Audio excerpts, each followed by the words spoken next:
हाय दोस्तों, welcome to my study channel. आज हम पढ़ने वाले हैं शोषण के विरुद्ध अधिकार। आज मैं टॉपिक स्टार्ट करने से पहले मैं आप सभी को एक बात कहना चाहता हूं कि आपने अभी तक मेरे चैनल को सब्सक्राइब नहीं किया है तो सब्सक्राइब कर लो और साथ ही बेल आइकन को भी दबा लो ताकि हमारे आने वाले वीडियो की नोटिफिकेशन मिल सके। आज हम मौलिक अधिकारों में पार्ट 3 पर चर्चा करने वाले हैं, जिसके अंदर हम शोषण के विरुद्ध अधिकार की चर्चा करेंगे। शोषण का मतलब क्या होता है? यदि कोई व्यक्ति आपसे कोई काम कराता है और उसके बदले में आपको कोई धन ही न दे, पैसे न दे, तो एक तरह का शोषण होता है।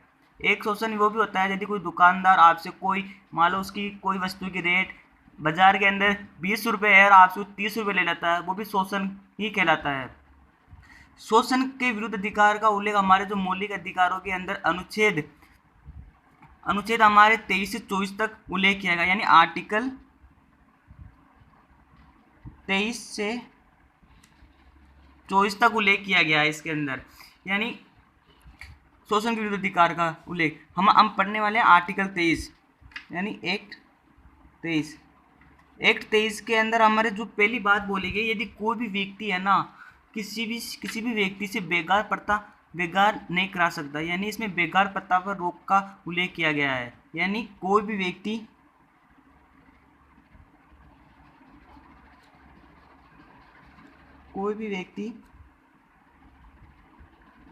बेगार नहीं करा सकता।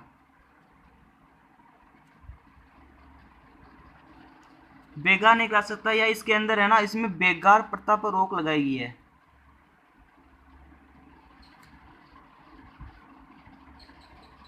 बेगार प्रथा पर रोक लगाई है। बेगार का मतलब ये होता है कि यदि कोई व्यक्ति आपसे कोई काम करा देता है तो उसके बदले में आपको कोई पैसा ही नहीं दे, वह तरह की बेगार हो गई। यानी आपसे काम करा लिया जाए लेकिन आपको पैसा नहीं दे, वह तरह की बेगार करा ली जाती है।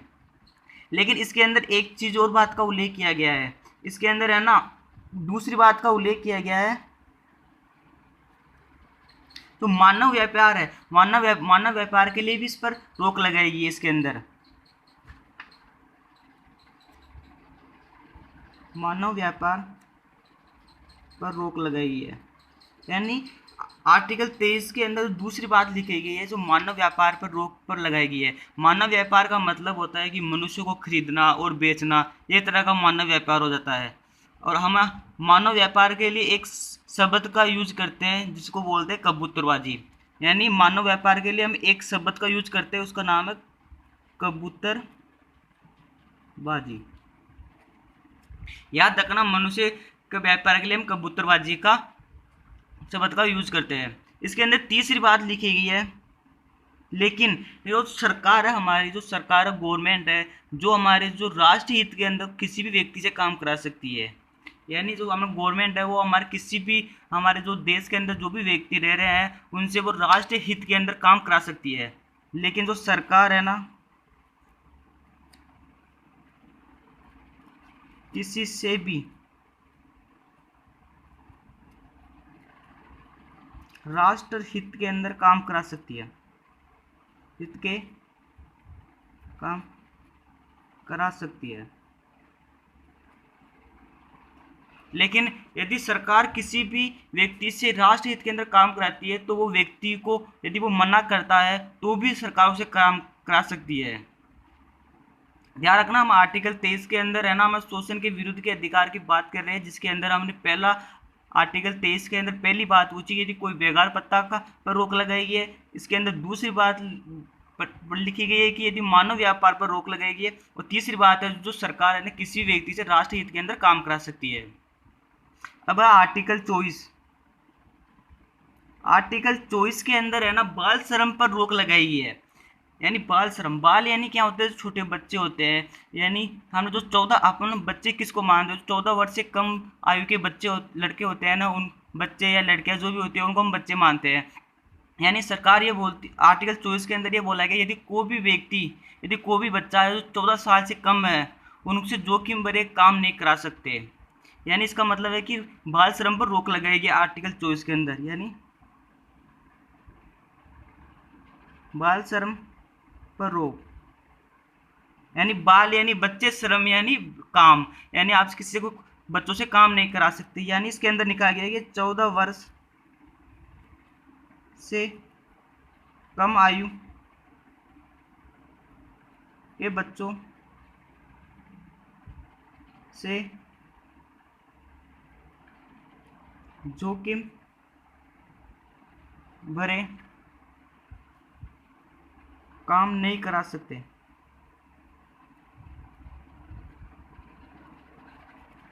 यानी आपने पढ़ा है कि जो आर्टिकल जो शोषण के विरुद्ध अधिकार है, जिसके अंदर आप पढ़ रहे हैं आर्टिकल 24। आर्टिकल 24 पे बोलता है बाल श्रम पर रोक लगाई गई है, यानी 14 वर्ष से कोई भी बच्चा होगा जिसे आप किसी भी कारखाने में काम नहीं करा सकते। यदि आप किसी भी बच्चे को यदि किसी जोखिम भरे काम कराते हैं तो सरकार आप पर है ना दंडनीय अपराध, एक तरह का दंडनीय अपराध है। सरकार आप पर जुर्माना लगा सकती है, आपको सजा सुना सकती है, कुछ भी कर सकती है सरकार, है ना। लेकिन आप 14 वर्ष से कम आयु के बच्चों को काम नहीं करा सकते।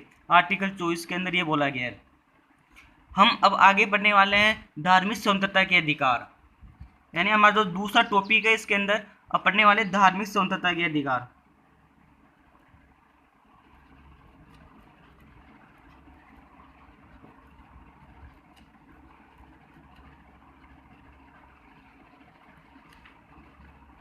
धार्मिक स्वतंत्रता के अधिकार का मतलब क्या होता है? धार्मिक यानी हमारे जो धर्म होते हैं उनसे संबंधित स्वतंत्रता है। यानी यहाँ पर जो आर्टिकल, इसका उल्लेख हमारे संविधान के अंदर आर्टिकल 25 से लेके 28 तक उल्लेख किया गया है। यानी जो टोटल एक्ट है ना जो हमारे 4 है। कभी कभी पूछ लिया जाता है कि धार्मिक स्वतंत्रता के कितने अधिकार दिए गए हैं, उसका कितने टोटल कितने अधिकार है, इसका उल्लेख किया गया है ना। धार्मिक स्वतंत्रता यानी धर्म से संबंधित जो भी स्वतंत्रता दे रखी है उसका उल्लेख किया गया है। हम पढ़ने वाले आर्टिकल 25। आर्टिकल 25 के अंदर है ना हमारे 3 बातों का उल्लेख किया गया है। हम एक एक बोला जाता है कि आर्टिकल याद नहीं होते, तो आप है ना किसी भी आर्टिकल को याद करो तो आप उसको टुकड़ों में बांट लो, है ना। आप यदि किसी आर्टिकल टुकड़ों में बांटोगे तो आपको वो आर्टिकल जल्दी याद होगा। हम पहला आर्टिकल 25 के अंदर जो पहला भाग है उसके अंदर हम बोला गया है कि सभी नागरिकों को अपने अपने धर्म को मानने की स्वतंत्रता, मानने की, उसको प्रचार करने की और धर्म के अनुरूप आचरण करने की स्वतंत्रता का उल्लेख किया गया है। यानी आर्टिकल 25 में किया गया है कि सभी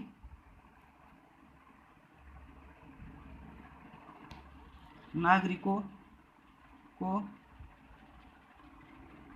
अपने अपने धर्म मानने एवं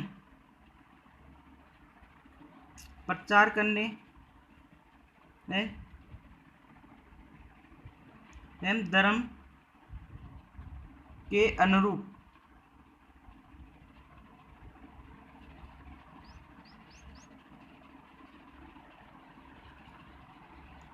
करने की स्वतंत्रता।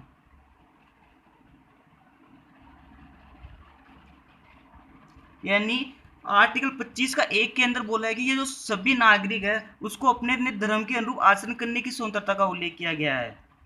आचरण करने की, उसको प्रचार करने की स्वतंत्रता है। हम आर्टिकल 19 के अंदर 19 भी पढ़ रहे थे, यदि सभी बैठक के जो मतलब सभी नागरिकों को बिना हथियारों के बैठक करने की स्वतंत्रता का उल्लेख किया गया था आर्टिकल 19 के बी के अंदर, जिसके अंदर हमने बात की थी हमें सिख संप्रदाय की, जिसके अंदर बोला गया है कि जब सिख संप्रदाय हम गुरुद्वारा में अरदाना करने जाते हैं तो वो अपने साथ कटार लेके जाते हैं, तो कटार लेके जाते हैं। लेकिन हमने बोला गया इसके अंदर ना 19 के बी के अंदर ये सब बोला गया था कि बिना हथियारों के चाहिए, मतलब इकट्ठा हो सकते हैं। लेकिन जब सिख संप्रदाय जब गुरुद्वारा में जाते हैं तो कटार लेके जाते हैं, तो ऐसे लगता है कि जैसे कि हजारों की संख्या में लोग है ना कटार लेके खड़े हैं।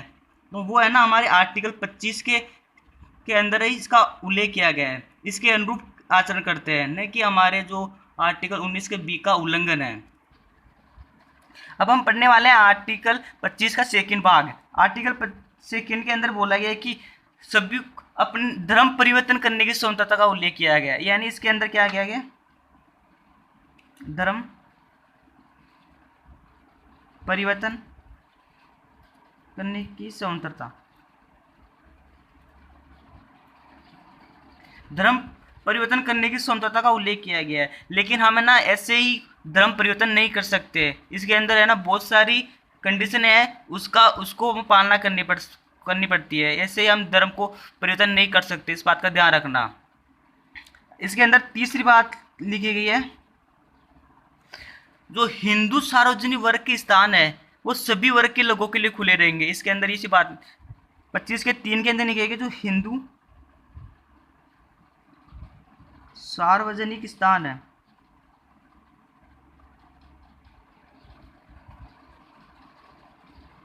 सभी वर्ग के नागरिकों के लिए खुले रहेंगे।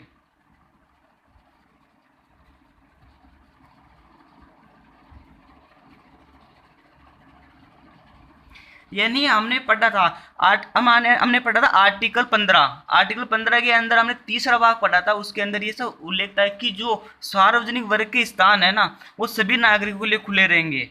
लेकिन हम आर्टिकल 25 के 3 के अंदर ऐसे बात करें कि जो हिंदू सार्वजनिक वर्ग है ना उसकी बात की गई है कि जो हिंदुओं के जो सभी जो महत्वपूर्ण स्थल है ना, जैसे हमारे जो मंदिर है ना, इसमें ना किसी भी धर्म के लोगों को प्रवेश करने की स्वतंत्रता का उल्लेख किया गया है।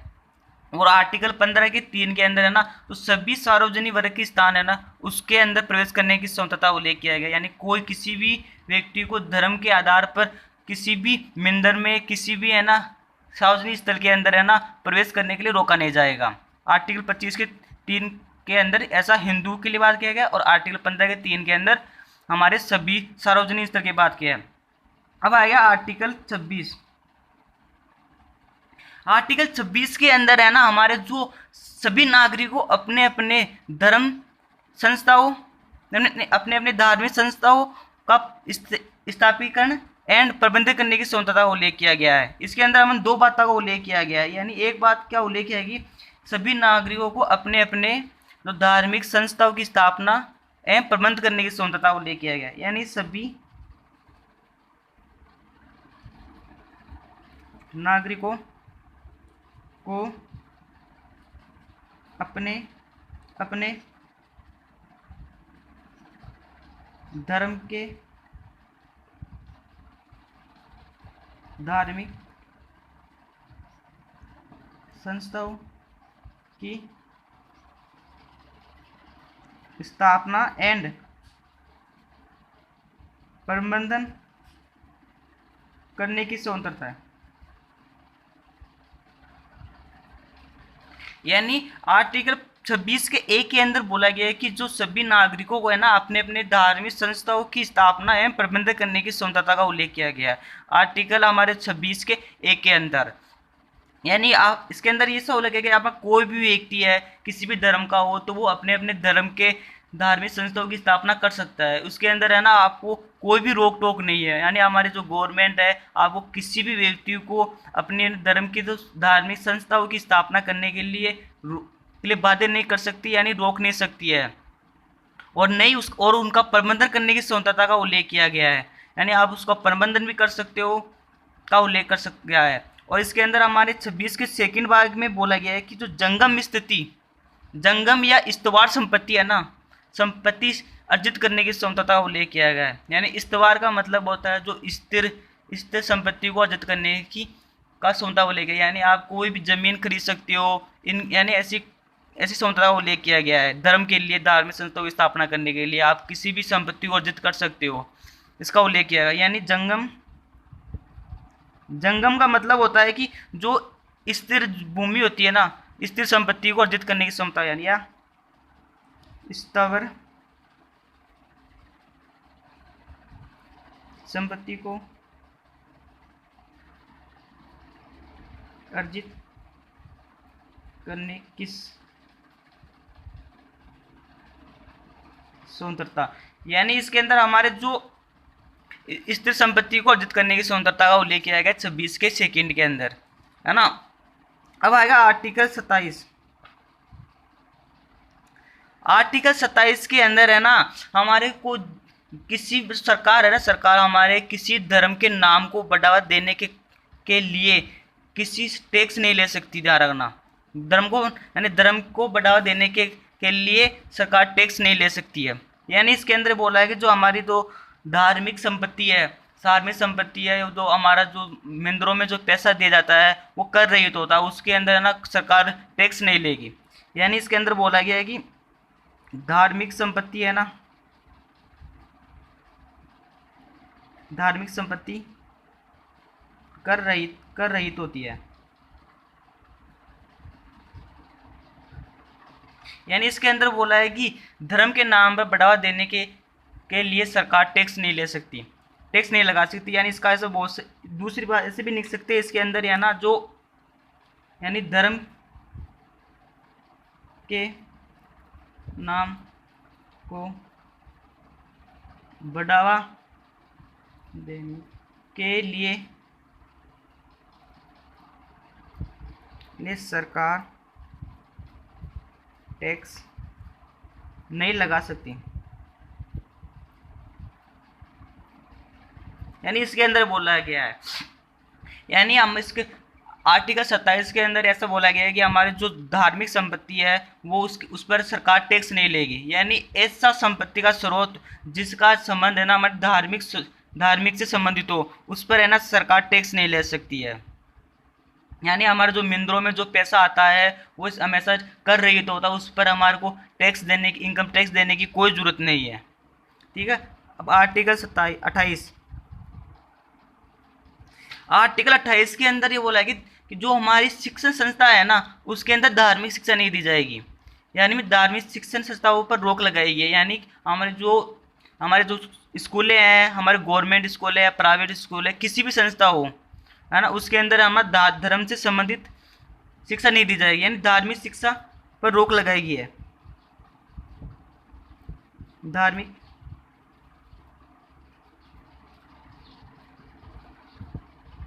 धार्मिक शिक्षा पर रोक लगाई गई। यानी आर्टिकल 28 के अंदर हमारे जो कोई भी संस्था हो, यानी संस्था हो या सरकारी स्कूल हो या हमारे प्राइवेट स्कूल हो, यानी ऐसी संस्था जिसके अंदर शिक्षा दी जाती हो, उसके अंदर ना धार्मिक शिक्षा नहीं दी जाएगी। इसका उल्लेख किया गया है।